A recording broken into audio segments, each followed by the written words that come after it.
Hi, I'm Roger Michaud. At Franklin Templeton Investments, we believe that citizens need to be informed about the resources that can help make higher education more affordable. That's why we're proud to support programming produced by the Caucus Educational Corporation and their partners in public television. Funding for this edition of One-on-One with Steve Adubato has been provided by Barnabas Health, Life is Better Healthy, TD Bank, NJ Best, New Jersey's 529 College Savings Plan, Turn a Dream into a Degree, Fedway Associates, Community Education Centers, and by the Northeast Regional Council of Carpenters. Promotional support provided by The Record, North Jersey's trusted source, and NorthJersey.com, and by NJ Biz, all business, all New Jersey. This is One-on-One. When you first heard that they were doing Charlie Rose and Gayle King, didn't you go, what? People like laughing at others, so I don't mind if the other is me. See, you go right into the character. That's what it is. I'm bringing families together a half an hour each week. Man, I'm doing something special. And so I do feel successful.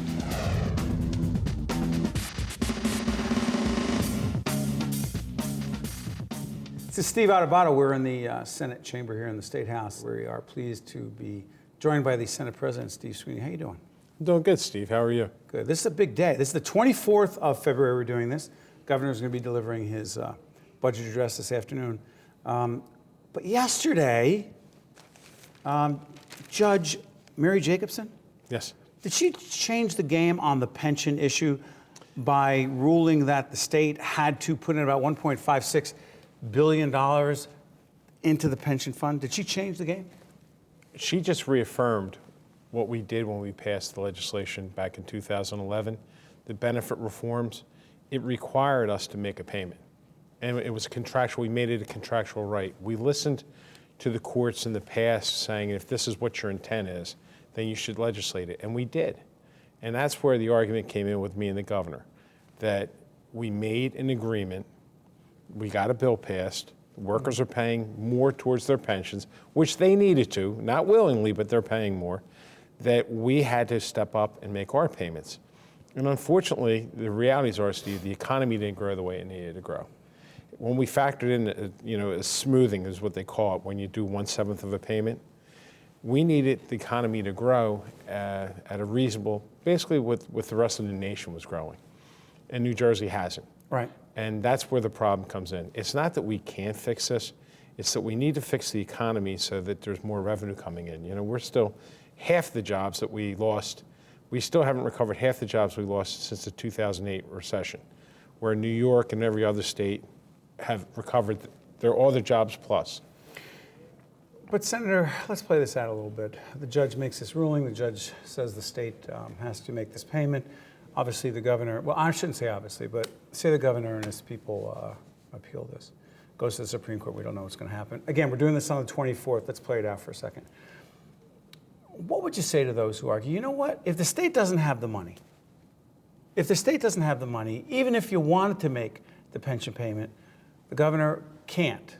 And the Democrats, we talked to some of your colleagues, the Republican side, they say if the Democratic solution is to, quote, raise more taxes to get that revenue, that's not a viable solution.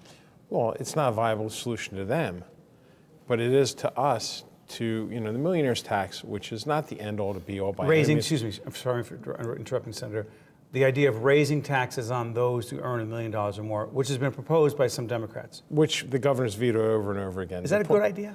It is a good idea because, Steve, the governor's been in office 5 years. This group of people, now we're talking a millionaire's tax, to be clear, is not changing anything that's in existence now, but the new tax would go on every dollar above $1 million. So it's not like I'm going $1, we're going above $1 million. And it generates about $660 million. And, it lapsed under Corzine. They can argue that we should have re-upped it before Corzine had left. The Democrats. Which you didn't do. Which we didn't, and they could, look, they can make that argument, but the point is, just because you didn't doesn't mean you shouldn't. And we're willing to advance it. And Steve, the workers are putting more skin in the game. They are doing it. They are paying. Public employee workers. Public employee workers. Anyone working for government. You pay for health care now. You remember a few years ago, they didn't pay for anything. Now they pay up to 35% of the premium for health care. So you have people paying thousands of dollars more for the health care. They're paying thousands of dollars more into their pension. It's not unreasonable to expect the state to live up to their commitment. And we passed, the reason why that court case worked for the public sector is we actually presented a budget to the governor that funded the pension. Back up. The Democrats presented a budget last year Yes. to the governor that funded the pension, but it included, Senator, the millionaire's tax. Exactly. And the governor said, no, I'm not going to support the millionaire's tax. He was against it. Philosophically, and also he argues that the problem he had with it, I'm not going to speak for the governor, but he actually, in an interview with me, he explained it for himself. You can go online, you read what the governor said. I'm sure he'll say it in a budget address again. He said the problem with the millionaire's tax is that even if you tax those folks, if in fact those who make $1 million file for residency in Florida because they want to avoid the millionaire's tax, they're not going to pay it, so we're not going to get the money, so then you can't fund the pension. Is he not right with that? Steve, he would be right if that's what happened. But people that made more than $500,000, because that was the original one, which under McGreevey, those numbers grew in New Jersey. They didn't go down. So when Corzine did the millionaire's tax, when McGreevey did it and then Corzine did it, people didn't leave. Now, look, people leave because of the estate tax. We can argue that. But the point was we gave a budget that funded the pension payment. Now, you have to raise revenues somewhere in order to meet this obligation because there's no do-over button for workers, Steve. And you know the grief I took for doing it. Public employees were not happy with you. You're a longtime union leader. Yeah, you did catch heat. Would you say not happy? Is that an understatement? It's a little bit of an understatement. But the point was I knew what we were doing was the right thing.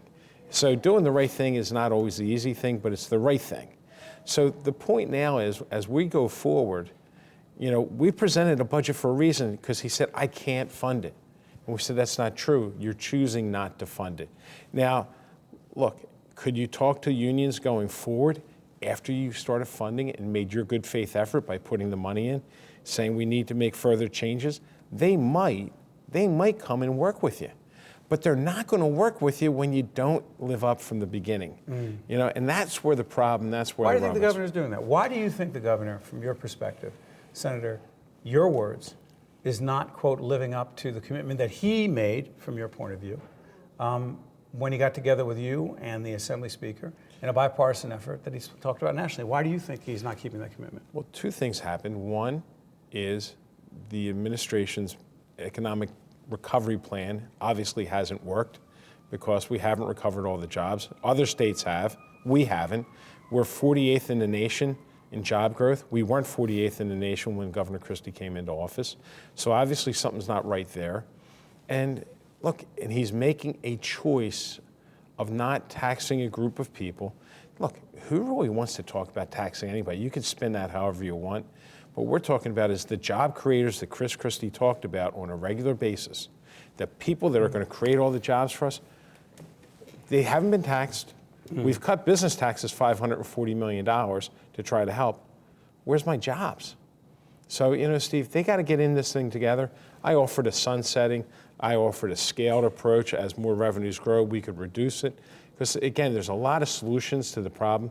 But just saying, no, I'm not going to do that isn't the solution. Because, I could have done that with benefit reform back in 2011. You're the first one to get on this. Yeah, I could have said, no, I don't like the way we're doing it.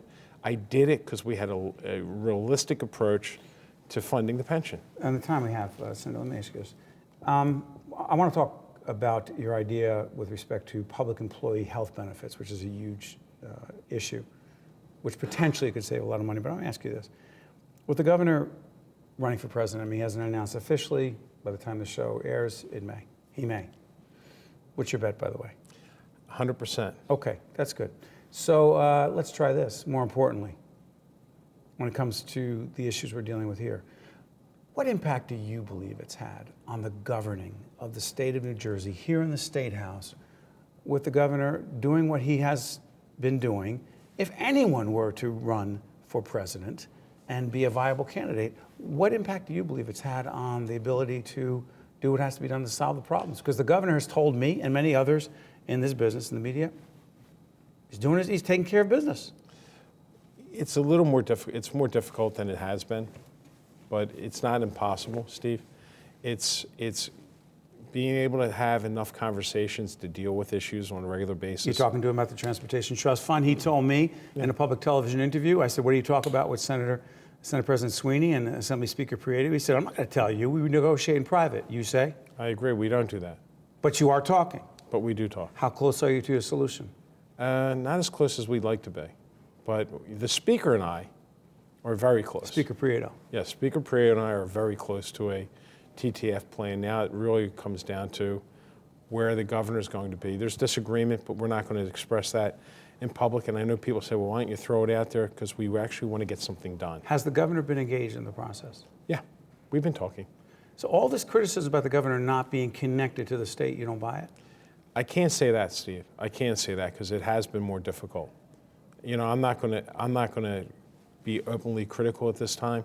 For one reason, I'm still trying to work to get things done, like my health care plan that I put out. Talk about it. What is it? It's going back to the way it was when I think you're about the same age as me, when you used to have a relationship with your primary care doctor, and he manages your health care.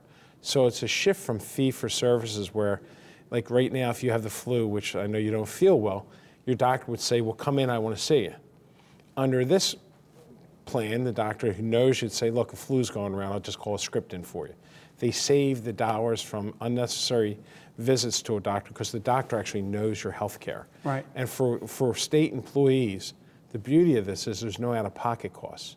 So you get to spend more time with your doctor, like I remember doing as a young man.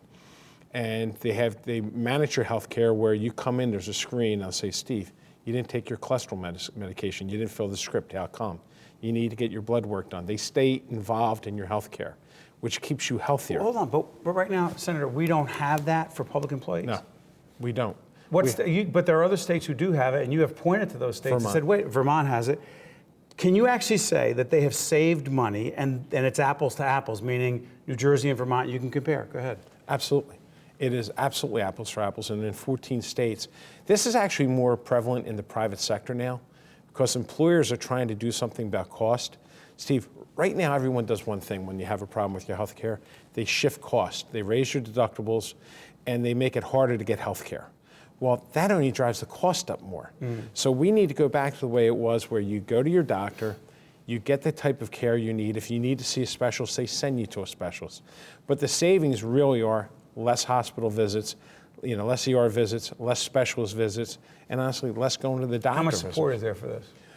Well, the labor organizations, when I met, they are 100% in favor of the concept. You have to design the plan. Sure.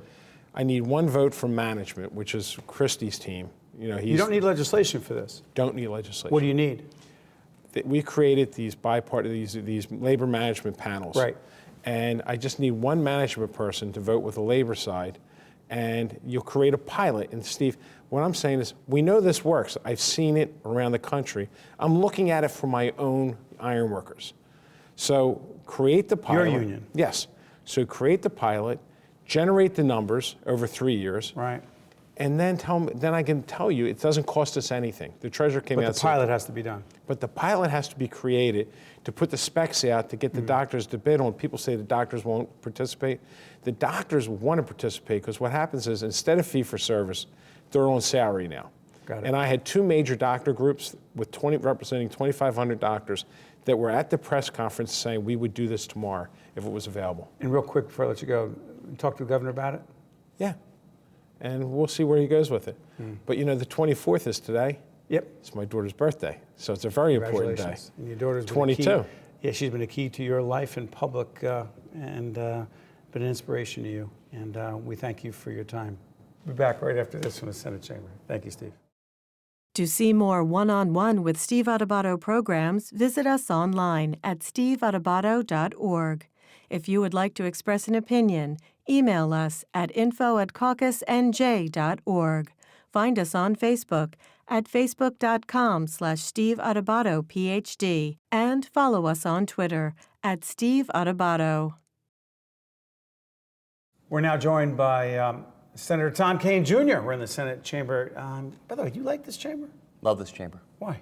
Love this chamber. Well, it's intimate. You can actually walk across the aisle and have the conversations, find some real solutions, and it's pretty efficient. That's in theory. Does that actually happen? You're the Senate Minority Leader, Yeah. the Republican leader. There's a lot of solutions take place. So you're finding solutions to the pension problem. Right. You're finding solutions to the Right. Transportation Trust Fund problem. All these solutions. It's 40 people.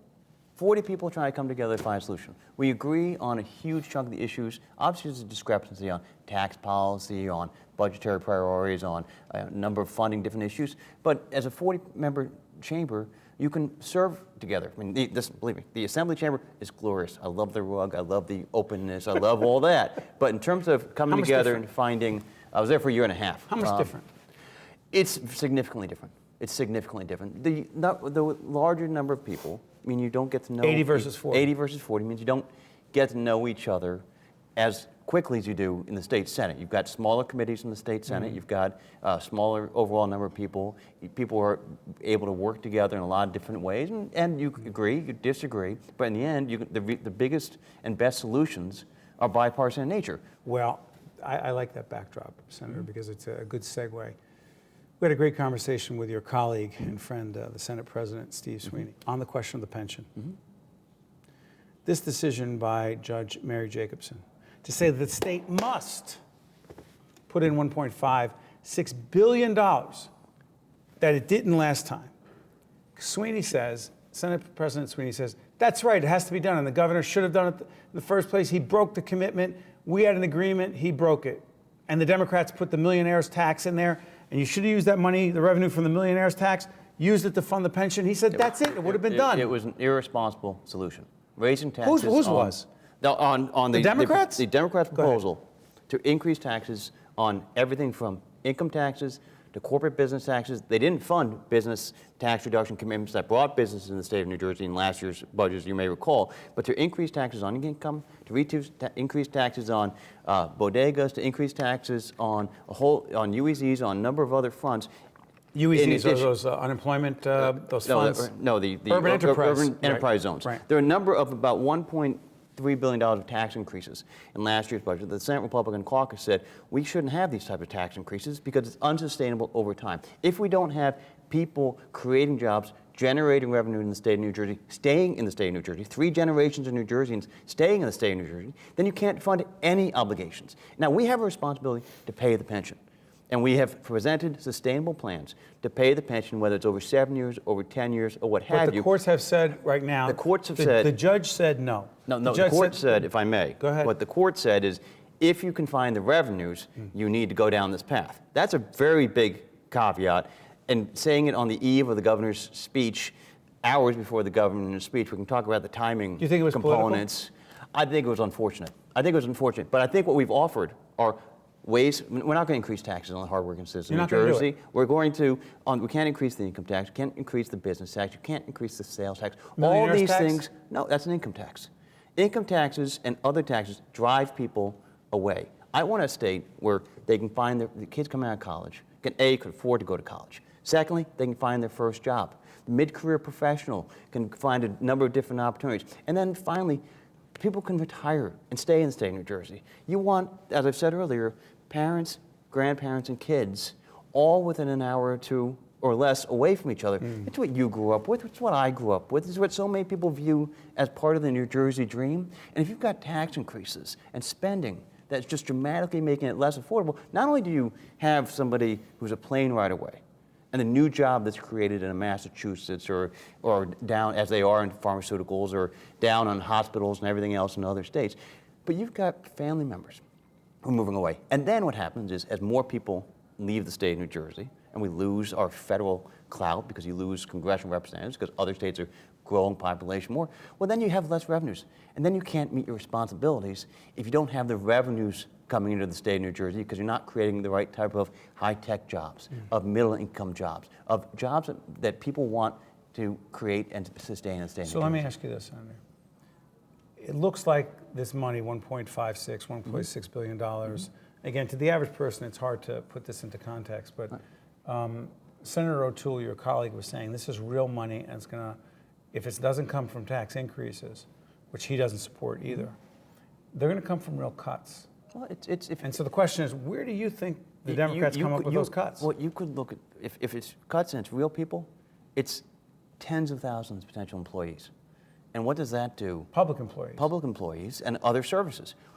So if you look at this and say, what are the alternatives? Sure. The alternatives are make these payments, make them in a responsible fashion, make them over time. At the exact same time, you're sending to people in state and beyond that we're not going to increase the income tax. We're going to make sure that the taxes are sustainable over time, and we're going to focus on ways to make sure that, like I've proposed, an entire Republican job creation package that says, the postdoctoral research fellows, who, we are the innovation state, that you can bring jobs and ideas into New Jersey. We want more patents. You want people who can, live down the street from where they grew up.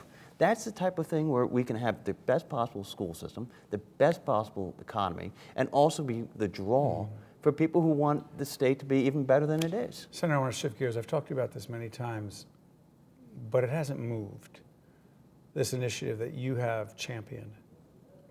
But it's interesting. The initiative that would allow for a certain number of students, particularly in urban areas, to have the choice to go to a non-public school is called? Right, it's Opportunity Scholarship Act. The Opportunity Scholarship Act. What is it? Right. Why is it stalled? Well, What is it? Why does it matter, and why is it stalled? Well, what it is right now, I fundamentally believe that equality start in life means you graduate from high school, either college or career ready. And too many kids in too many circumstances aren't getting that type of opportunity. So I'm saying in those schools that are, by any measure, failing their students, you can have successful schools and unsuccessful schools right down the street from each other. So it doesn't impact every school in a municipality, but impacts certain schools that are failing students. Either 60% or 40% of the students are failing one or both tests. Those kids can't wait 12 years to find a solution. Opportunity Scholarship Act says the parent can say, let's move to another public school. Right. Let's move to a private or parochial school. Let's find another option for these kids in real time. Because 12 years is 3 generations of high school students. That's unacceptable for the greatest country and the greatest When did you country in the introduce world. that? I've been the prime sponsor of that now about probably 12 years. 12 years. 12 years. Where is it And today? it's- Well, Where does it it's- sit today? it's- The idea of it's- legislation. Well, the legislation is now going to be in the governor's budget address today, and he's going to He's gonna talk about He's it. going to talk about the Opportunity Scholarship. He talked about in the State of the State. He's going to talk about it in this bill. It's a modest proposal that has worked wonders on the bipartisan support in other states around the country, and it gives real-time solutions. And the great thing about it is, as these schools compete, as these kids get the opportunity, it will winnow away, because if you don't have a failing school, the Opportunity Scholarship Act doesn't need to exist. Why hasn't it moved further? Unfortunately, it's politics. Unfortunately, it's politics. The Democratic majority will not move this piece of legislation. It's a You just talked about all the bipartisan cooperation that the goes vast on. majority. The Not on vast this one. majority. Not on this one, unfortunately. Let me do this. I'll give you a chance. We talked about this before. You remember we had a great discussion at the Business and Industry Association Forum. Yeah. We're talking about, I don't know if we should call it the death tax in New Jersey. It's expensive to die in this state, It's is the it estate not? tax. Put that in It's the estate tax. perspective. The estate tax. Right. What is well, it? first of all, it kicks in at $675,000, number one. And the federal deduction is now it started at $5 million. It's now up to $5,350,000. It's indexing up. We are stuck at $675,000. What is it? And so when Isn't there an an individual inheritance dies, tax? there's an inheritance tax And and an an estate estate. tax. Those are And two different taxes. And we're the only state in the union that has, I believe, has both.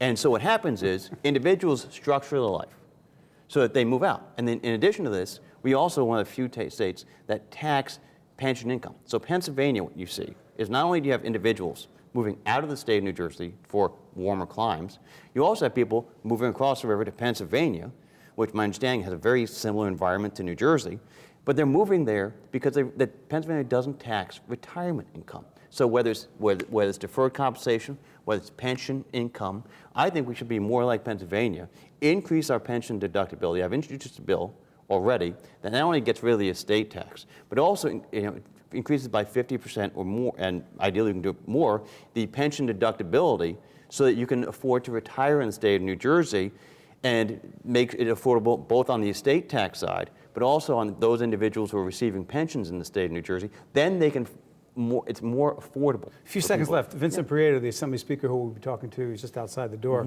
We're in the Assembly, the Senate chamber. He told me once in that same interview that we did at BIA, Business Industry Association, he said we would lose that revenue, Senator, for those the estate tax when they die. We get that money. You say no. I'm saying those individuals stay in the state of New Jersey, whether it's the pension or the estate tax. You stay in the state of New Jersey for 10 more years earning income. So you have more income tax. You have more pension. People doing sales taxes, and then what happens is people are building hospitals and doing research in other states where they don't have this type of owner's tax system. So you have more jobs created in New Jersey in life sciences, in hospitals, in other areas, because people are giving charitable contributions in the state of New Jersey. They are creating jobs in the state of New Jersey, and it's a real opportunity for people to reduce the tax burden. Never a dull moment here in the State House. It always keeps us young. Thank you, Senator. We appreciate it. One-on-One with Steve Adubato has been a production of the Caucus Educational Corporation, celebrating over 25 years of broadcast excellence, and 13 for WNET.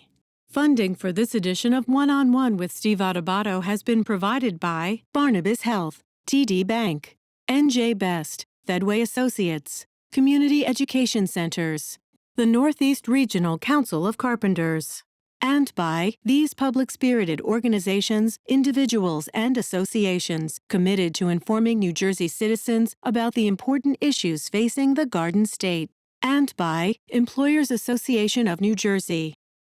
At Barnabas Health, nothing is more important than your health. So we've assembled an enormous array of resources to heal those in need of care. Doctors, nurses, amazing technology. Yet for all we do to heal the sick, we do as much to strengthen the healthy, with innovative programs designed in the hope that you won't need our extraordinary medical care in the first place. Barnabas Health. Life is better healthy.